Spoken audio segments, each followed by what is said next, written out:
we discussed on the phone, I'm collecting some information for the upcoming sentencing hearing for your brother Billy. So what do you want to know? I understand you're Billy's stepbrother. Yeah. You moved around a bit? Well, you know, yeah, while our mom was in rehab, we were in a few homes, a few years. Foster homes here, foster homes there. Billy mentioned a few things and suggested that I speak with you to get some more information. About? Billy mentioned some things about the foster mother, Mary Smith, when you were both there. Billy says for a year, Mary abused him physically and sexually when you were 12 and 13 years old. As I told you on the phone, I told you the purpose of the Gladue sentencing principles. Yeah. It is important stuff. Billy said you may have information to help me complete the picture of his background and such.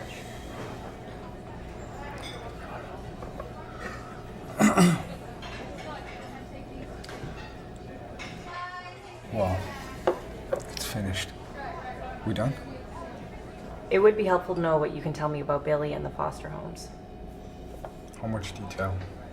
As much as you're comfortable disclosing. Okay. Well, there was like 14 kids at this foster home, and Miss Smith, she used to keep Billy and I behind. Why? Like, you know what? She'd make up shit about us misbehaving and stuff. You know,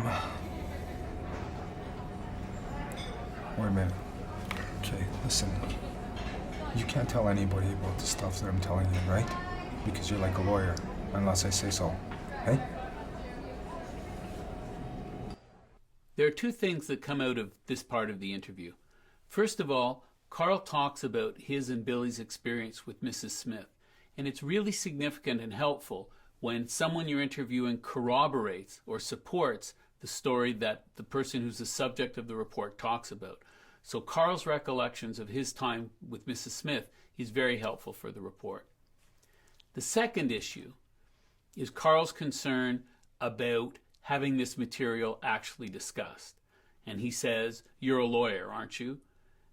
Most people who collect this information are not lawyers. They do not have solicitor-client privilege, although in most cases, no one's going to try and get you to talk about information you don't put in the report. But it is important when you're talking to people to make clear why you want that information and that you are going to have to use the information.